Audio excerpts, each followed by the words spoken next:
guys, it's your girl Natalie, the one true diamond, coming at you with Hump Day Chit Chat. Today is Wednesday.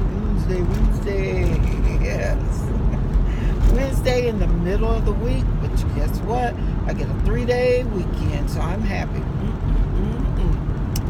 3-day weekend because of Labor Day, we're off. And let me think. Yeah, we're off Labor Day, and then I have to work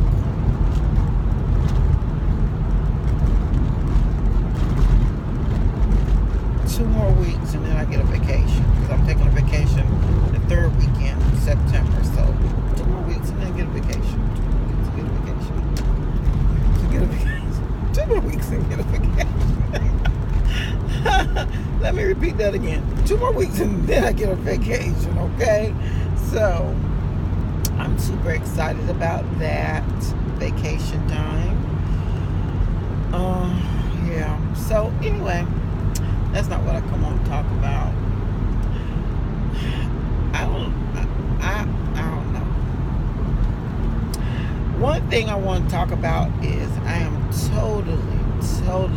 totally, and I shouldn't be, because the Bible tells us to put our faith in no man. And I don't put my faith in men, but then I do hold preachers and pastors up to a certain standard that they are supposed to be holding the blood-stained banner.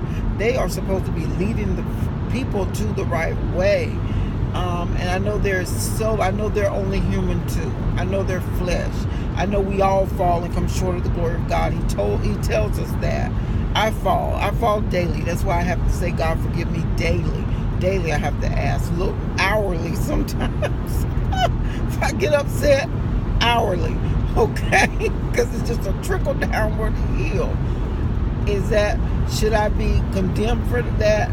No, I don't think so, because like I said, by grace. It's by grace we are saved, not of our own doing. But I feel like when it comes time to people in need, that is the time for pastors to stand up. And I'm speaking on Joel Osteen. Now, I love Joel Osteen. I love to hear Joel Osteen speak. I love the way he speaks. It's like, I just love the way he speaks. But for him not to open up his church, that's just a building. The Bible tells us to, lay not treasures here on earth where moth and rust do corrupt. Don't treasure your worldly possessions.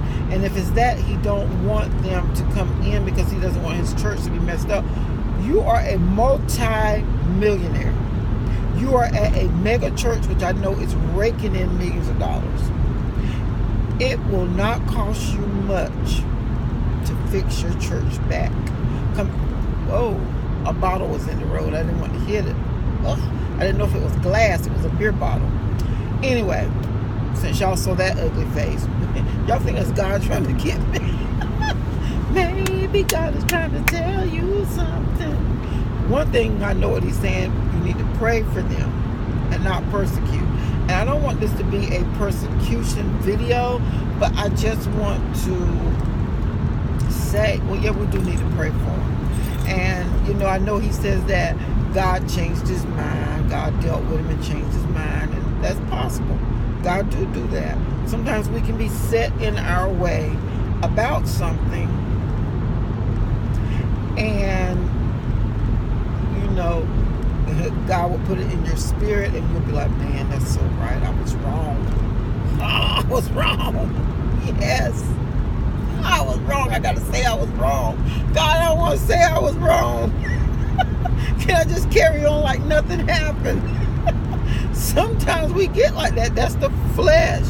But growth is being able to say you were wrong. Okay? So he did come forward. He did open up his church, which I think was the right thing to do. Sometimes, I want to say a day late and $1 short, but I guess not, because if some people are able to go into safety and, have a place to just rest and not worry about being taken by water, is not too late. So, but just the fact of him having to even think about it, like think about opening up your doors. That is what God has commissioned the church to do, to look out for one another, we are supposed to take care of the people who cannot take care of themselves. We're supposed to lead to God. I guess how many of those people will say, man, Joe Osteen opened up this church for us. It makes me want to find out something about God. Look how his people took care of us while we were in need.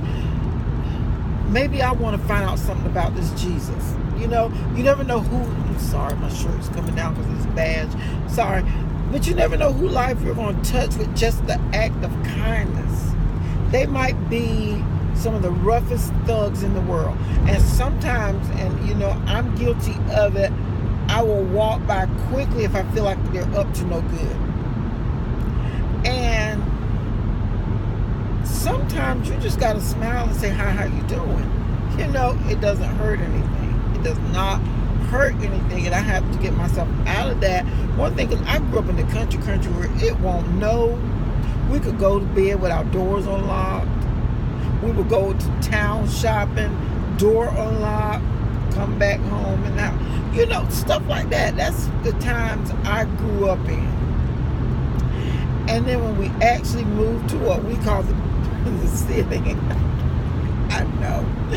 And when I was going to get my first apartment, I was going to go in the projects. Well, my children's father was trying to talk me into the projects. We always were scared because we heard of things that was going on, the shooting, drinking, the drugs, the violence. And my mom was like, no, you're not taking my grandbaby in no project. In no projects. You're just not going to do that. And because she stopped me, I did not go in there. But what I'm trying to say is everybody who lives in the projects is not bad people. But that's the mentality we have. But you just never know what an act of random kindness, those people who you feel like are a threat or a danger or whatever, because I know I heard somebody say that this church had been robbed. Somebody had took $600,000 or something from it. I heard that, I think a fellow YouTuber has said it. I'm not sure where she got it from, but I heard her say it in her video. Yes, but still, guess what? They still got to forgive that person that, according to the word of God, they still got to forgive that person who did that, because God forgave us when we have done, maybe not stolen, but we've done something that was not right. We did something that was not right to somebody. We have said something. We have hurt somebody. We have done something that is not in accordance to the word of God.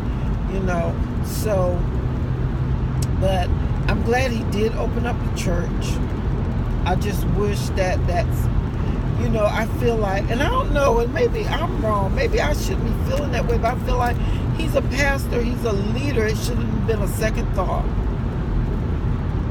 Bring him here onto me, but like I said before in the video previously, churches now are so busy speaking on prosperity that they leave out the rest of the part of the Bible.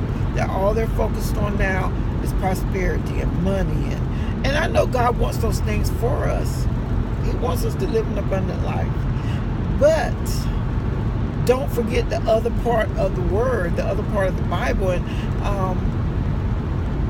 I don't know, but I'm just thankful he opened up a church. I mean, the church has come to a place of where people really and truly do not even want to go to church. They don't want to serve God. They don't want to hear about God, because of so many things that has gone on in the church and how the church responds to things. And I really truly in my heart do not feel like the church responded as Jesus would have in that moment. I just don't. And who am I? I'm just a vlogger who has a little over 1,000 subscribers, and only like 30 or 40 of them watch my channel. But if I can touch one person with what I have to say, then, I've done my part, I feel. So anyway, on a much brighter note, you guys, y'all continue to pray for Texas. Do what you can do to support them, to help them. There are several people I've seen on IG that is doing GoMe funds and doing challenges and trying to raise money, because these people are going to need a lot.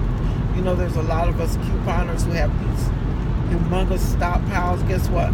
We could give half of our stockpile away and rebuild it within a month or two, because guess what? Deals recycle just that soon. So I just encourage my other fellow couponers to donate from your stockpile. There are several places in the areas that is taking donations. I know there's a place, I heard on news in my area, but I was halfway going in the bathroom.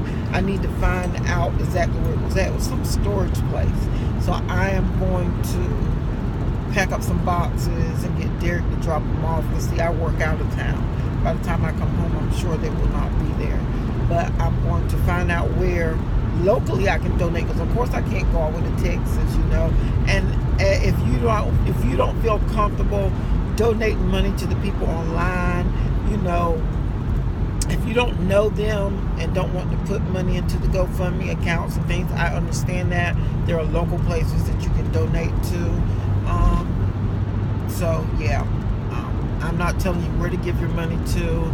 I know a lot of people were saying monies were donated to the Red Cross and FEMA and all that during Katrina, and those people didn't get that money. I don't know. I just don't know if they did or did not. I don't know the whole truth. I only know what I have seen on the internet. If you don't feel comfortable in that, then find a local agency that you can trust. Find somebody that you might know in Texas that you can trust, that will make sure that a needy family get the items that they need. There's always ways around it. Instead of, making up excuses, well, they ain't going to get the money, they're going to take half of it to do this or half of it to do that. There's ways around those things, and there's ways of finding ways of helping people.